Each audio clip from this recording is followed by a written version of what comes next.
Sabi ni Senate President, di naimbitahan sa hearing ng Blue Ribbon Committee ang 18 dating sundalo kasi may mga kaso na. Sa madaling salita, ayaw nila pakinggan ang mga sasabihin at nilalaman ng affidavit ng 18 dating sundalo. Pero itong isang nakakulong na sa patong-patong na kaso ay hahayaang magamit at makapagsalita sa impeachment ni VP Sara. Huwag kayong masyadong halata. Mga boss, ang tuta sa inyo, ayaw niya payagang maimbitahan at makapagsalita sa Blue Ribbon Committee itong 18 ex-Marines. Samantalang itong si Madriaga na matagal nang nakakulong mga boss at may kaso ay papayagan na magamit sa impeachment trial kay BP Inday Sara. Anong klaseng utak ka mayroon, Tito Sen? Pag tungkol sa mga Duterte ay wala kayong papayagan at papabor sa mga Duterte ay hindi nyo aksyonan.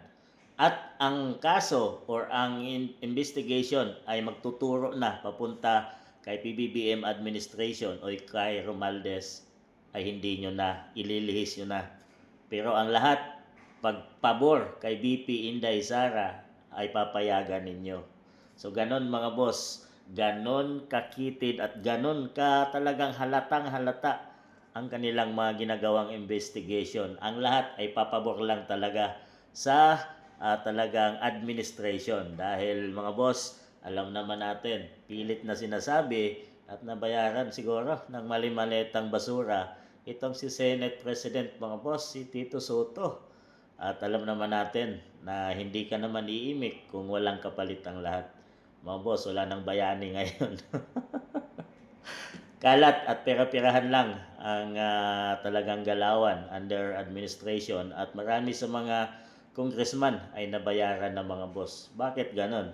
At talagang itong legit na mga nagsalita na sila yung mga bodyguard ni dating Congressman Saldico, mga boss.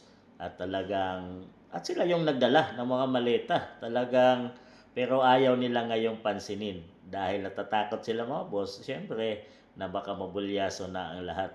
Pero itong taong to na si Medriaga na nagsasabi lang o ginagawan lang siguro nila ng issue para idiin si BP Inday Sara at sinasabing siya yung bagman ni BP Inday Sara, ay pininiwalaan nila, mga boss, na itong taong to ay legit nang matagal lang nakakulong. At talagang gagamitin yung kanyang testimonya sa paglilitis sa impeachment trial ni VP Inday. Pero ito ay hindi nila pakinggan. Mga boss, ang tagal ng 2018 o 2028 at matapos na tong mga boss, talagang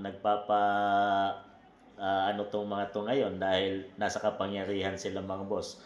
At alam natin na kaya nilang baliin kung ano ang mga papabor na sa administrasyon ay hindi nila pakikinggan at yung papanig sa kalaban ayun ang gagawin nila, mga boss. So kayo nang humusga